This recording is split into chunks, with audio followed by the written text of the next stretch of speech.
get in way of your, studying and your lesson with your student.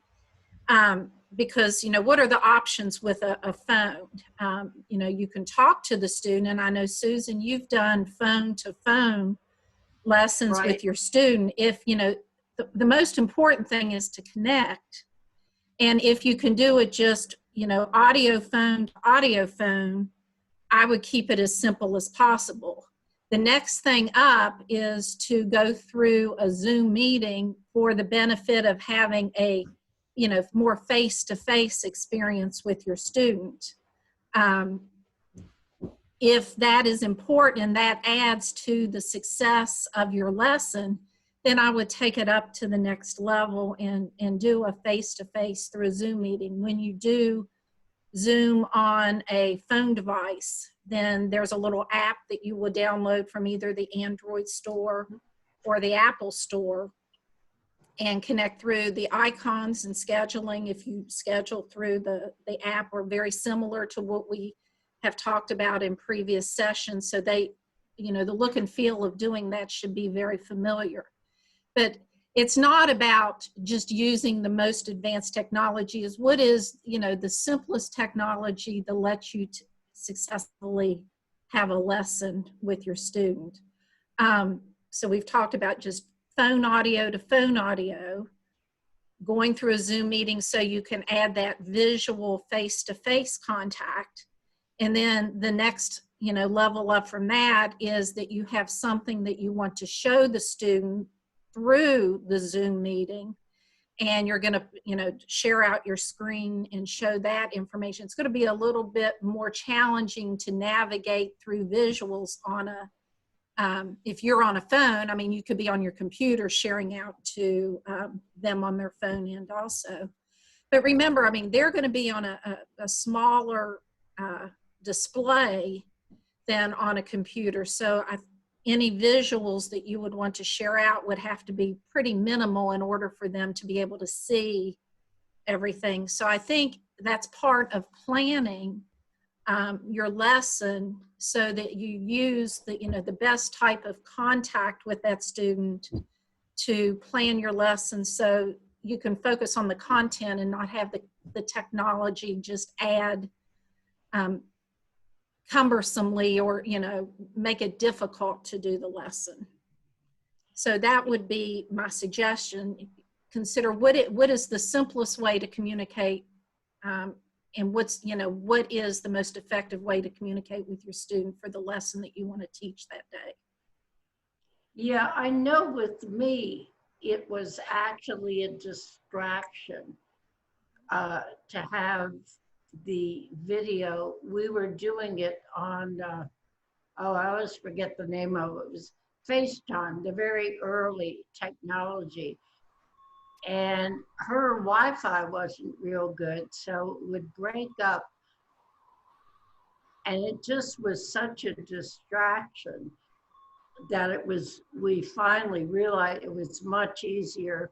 We were just reading, and we each had the same written material in front of us. And it was easier just to do it on a regular telephone than her getting distracted with her video on her tablet that kept cutting in and out. I mean, it might be something that you can send them the information through the email and them open the email and be able to read out of the email to you over the phone. They could put the phone on speaker and pull up an email message with lesson content in it so that they didn't necessarily have to have it physically in hand, but they could still use the phone audio as a communication connection to you. So I'm always very conscious that technology can get in the way of the learning. So just keep it as simple as possible.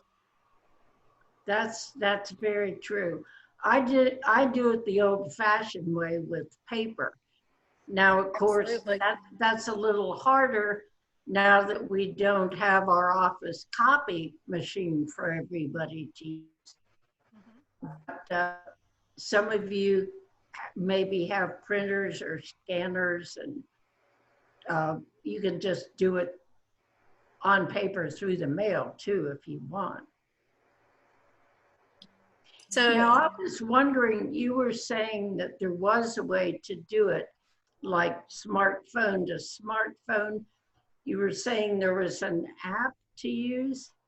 if you want to use a Zoom meeting, just like what we have been talking about, Zoom provides a phone app for both Android and iPhone devices.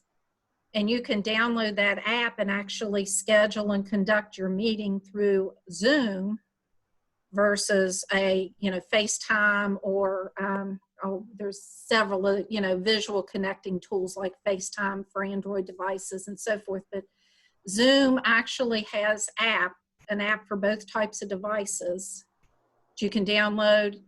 Very familiar when you look at it to scheduling a meeting and opening the meeting and so forth. So Zoom can be your tool on a phone device too. So you might present from your computer, but your student connects into Zoom through their smartphone if they have a smartphone. And you can still use the techniques that we've been talking about for the past few weeks. So you just have, it's a free app. Is it also limited to 40 minutes?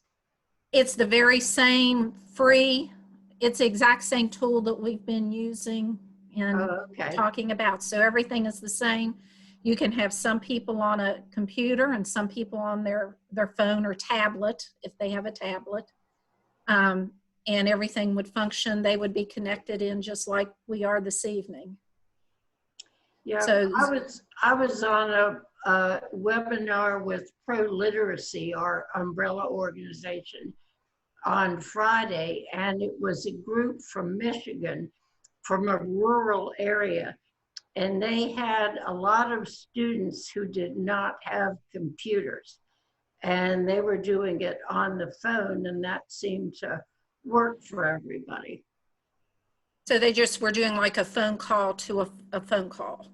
I think it was Zoom on the phone. Okay. I think it was a combination.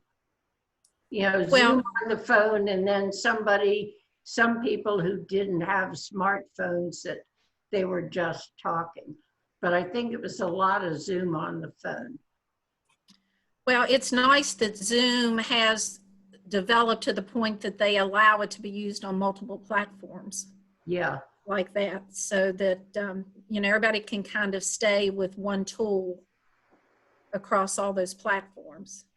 But you don't have to go that route because it's you one-on-one in most situations that we've discussed with your student. So if the phone call to phone call works,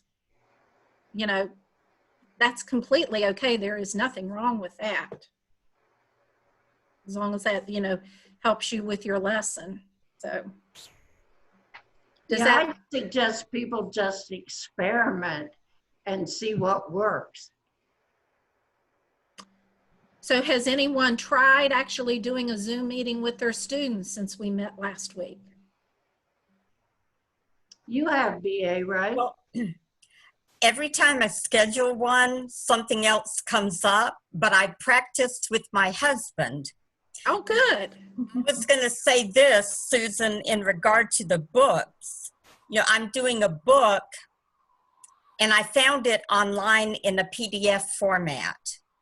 So it might be that a book you want to use with your student, maybe Google it, Google the title, and see if you can find it in PDF. If you do, you can email her the link and she can read it on her phone. And you don't have to mail, copy the paper. Yeah. Oh, that's a good idea.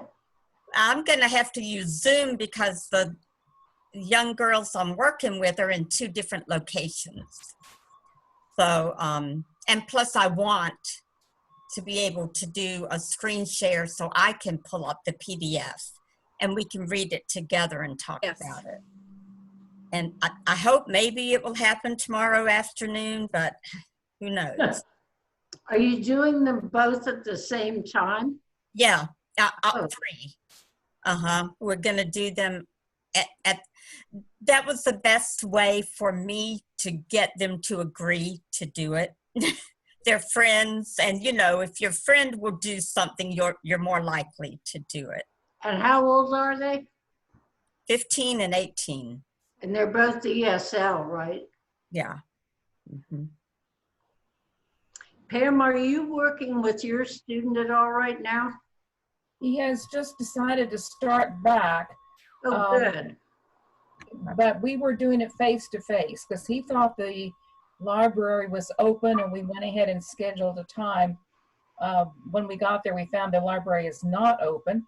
So we had a delightful time in the patio of some outdoor furniture and had a lesson.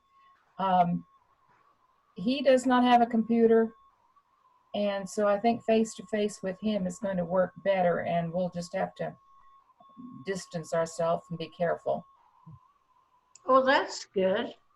Yeah, if that works, you know, of course, that'd probably be better, but yeah, if you can do it outdoors, that sounds good. It was delightful. Nice breeze. It was warm. Did you do Pretty it evening like tonight. on Capitol Street where the library was, or what? No, this is in South Charleston. Oh, okay. That's right, because Capitol Street Library isn't open yet. Yeah. They're Well, moving. neither is South Charleston, we found out. Oh, it isn't? Huh. Nope. They didn't let us in. Huh. I don't know whether they're going like system by system or individual libraries. I don't know. Marilyn, unless you've got something else planned, it might be good. It would help me if we did a review of getting the whiteboard. And Sure. the different things that we can do with the whiteboard. I think I know, but I haven't had enough practice. So if that we could, unless I'll you've be got glad something- to do that. Okay. Okay. So if you grab hold of your mouse and pull down to the little toolbar that's at the bottom of your Zoom window, there's a button there that says share screen. And I'm going to click on mine. It says host has disabled the screen share. So you'll need to let me. I don't even see that anywhere. Put your cursor down at the bottom of your. Okay. About 5 little dots. That was one of those changes that Zoom made when I they see realized it. that everything was being, some of their meetings were for students were being crashed. Let's see here. Uh-oh, host disabled participant screen sharing. BA, I can't figure out if you or I are the host. Let's see here. Okay, I'm gonna hit okay and see what happens. Okay. All right, it says share screen, it's in green, right? Yeah. Yes. Host disabled participant screen sharing. Okay, I'm gonna hit okay again. Nothing happened the last time.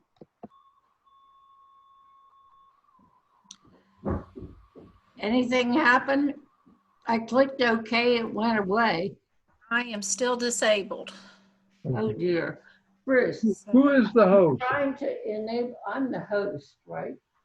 No, BA is. I am upstairs. Okay, you have to enable screen sharing for us. Okay, it's my husband on the upstairs computer, and he's Okay. going up to do it. Sorry, Well, we had everybody.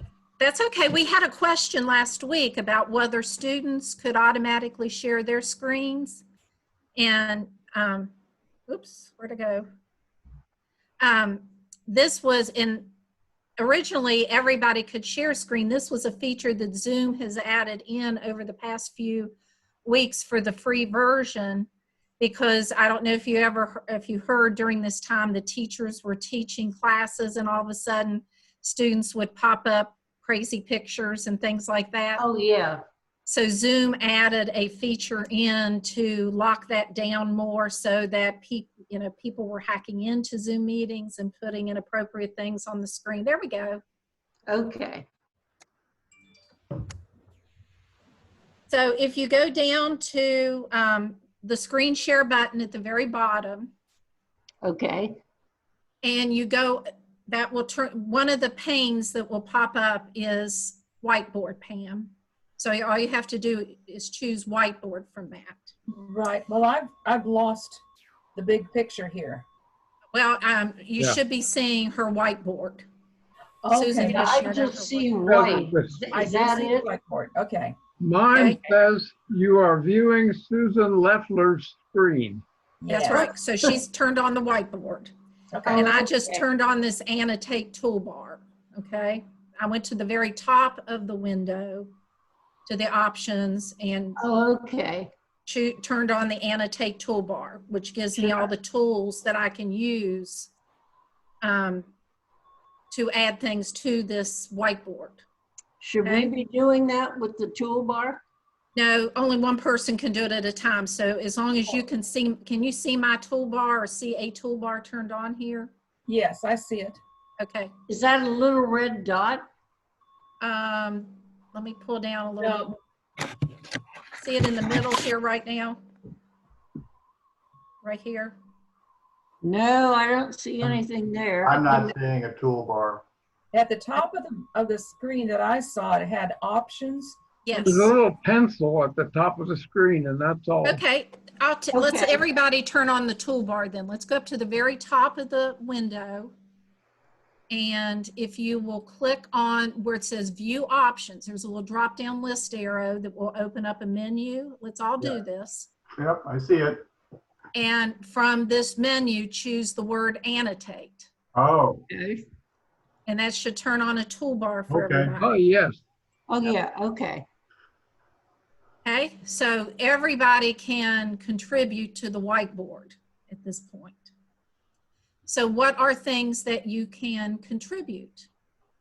If you click on, I'm gonna start at the left end of this annotate toolbar. If you click on the text option, it's gonna put a little text box out here. And it will allow you to just type in whatever you want to type in. And you can grab hold of that text box and drag it around and put it anywhere that you want to on the screen. So you can see several people are contributing things to the whiteboard right now. So if you click on text, and if you need to go back to your mouse, or just click on mouse, and that puts you back so that you have your mouse pointer.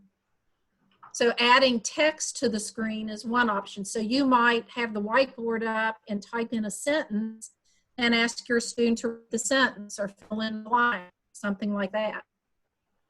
I don't The really second see that yet.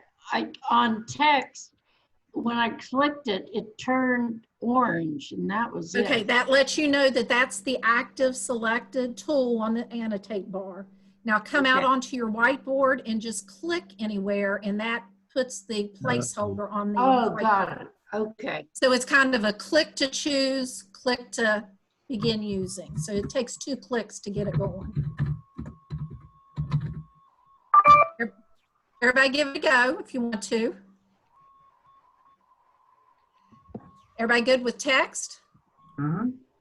All right, the next one is the drawing feature. And if you pause your mouse pointer over the drawing feature, you see all kinds of different shapes that you can draw, squirrely lines, thicker ones, squares, arrows, things like that. So you can choose something that you want to draw. Like you might want to choose the circle and come up and, you know, tell your student, please circle all of the adjectives in this sentence. I mean, I'm guessing that you can ask the student to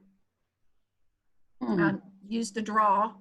And remember, we talked last week that there's 2 ways to remove something from the screen. If you click on the eraser, that will let you come out and click on an individual item and remove it from the screen. The other way to remove things from the screen is to click on the clear option. And remember, Zoom was smart enough to remember, let me turn off the eraser here,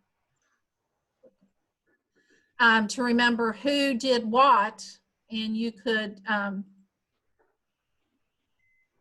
have it remove everything that your student did or everything that you did. So that was an option on Clear. So a couple of different ways to do that. To the right of the drawing feature is a stamp.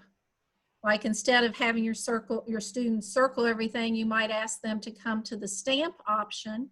And if you pause over that, it gives you several different symbols to choose from. And you might say, click on the little arrow and come out and put arrows on your screen. So you can put the arrow or stamp by things that you want them to identify.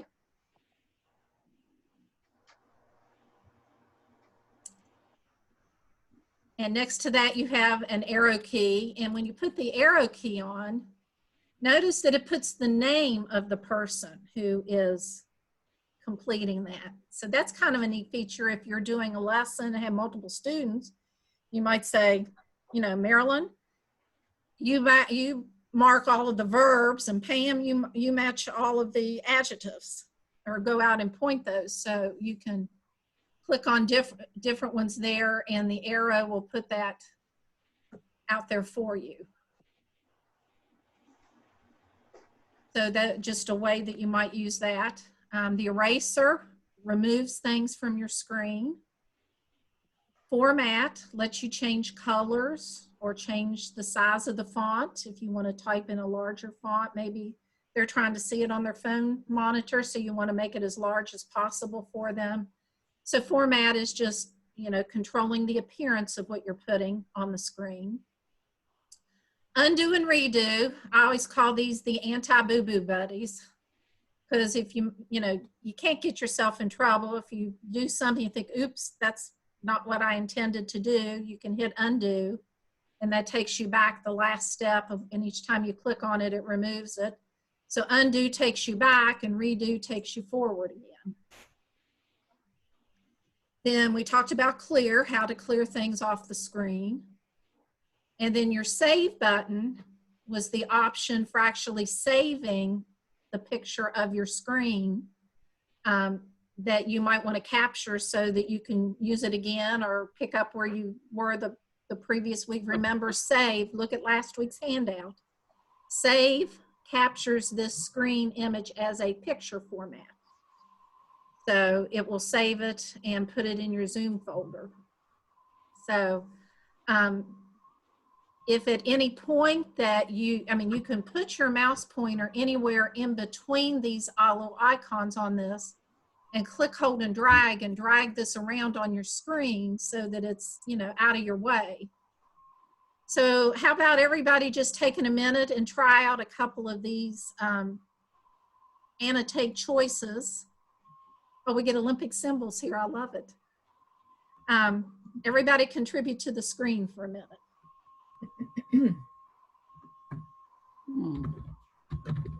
Well, I think I'm stuck on eraser. Just click on one of the other icons. Yeah, and anytime you can just always go back to mouse. That's a good one to clear any of the other icons off. So yeah, just click away from that, or click on mouse if you want to just get away from all drawing things. What a pretty screen.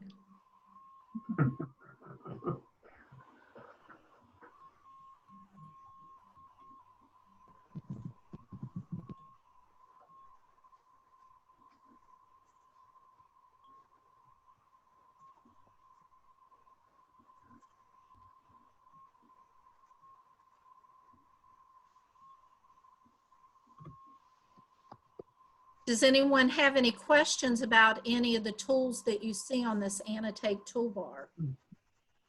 It seems pretty straightforward. Well, it's an awesome tool to have as part of this free meeting tool, because there's a lot you're going to be able to do with this. Right.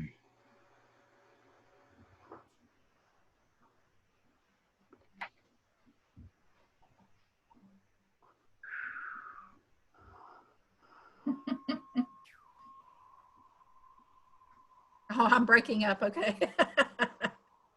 Breaking up is hard to do. I know. I think there's a song in there somewhere.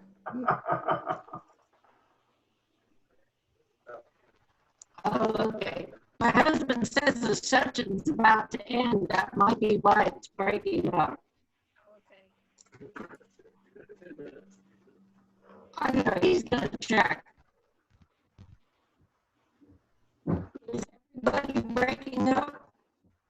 Yeah, you're breaking up also, Susan. Okay, and so are you. Huh. Marilyn, I can hear you perfectly. Okay. You know, at any time that you don't want the annotate toolbar to, you know, be on your screen, you can close it out by clicking on the little red X button at the end.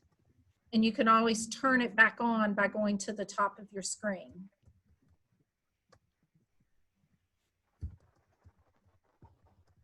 Okay.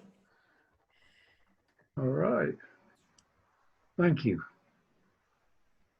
Well, that was a very appropriate way to communicate with us, wasn't it? Would the whiteboard be comparable to the chat feature of the other tool that we used?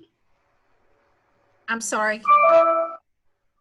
Oh, I didn't hear your question, Steve. is there a chat feature like there was on the program we used last week? Yes, that was on GoToMeeting. Yeah, GoToMeeting. I mean, is there a similar There- function on Zoom? There is a chat feature also. If you pull back down to the bottom of your screen, Oh, I see it now. Okay. and it kind of acts like an instant messenger a little bit more. I mean, you can dock it at the side, but you can turn it on from the bottom toolbar.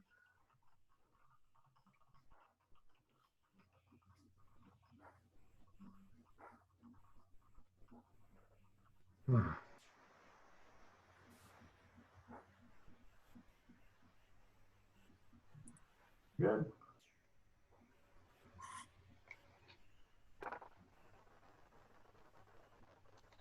I think our country Wi-Fi is making the audio so bad.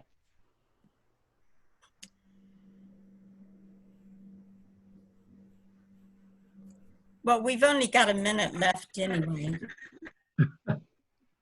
Well, I hope that you will have some fun with this. This is a wonderful feature, and that you'll find ways to utilize this whiteboard with your students.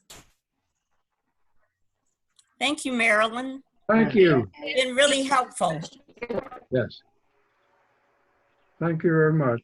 That's okay. Well, I'm going to jump off here so I can go to my other meeting. And I think we got a lot done this evening, and Yeah, very I good. look forward to talking with you all soon. Okay. All right. Thank you so much. Thank you. All right, thank you. Well, I guess we better maybe stop it since your Wi-Fi's not doing well, Susan. Right.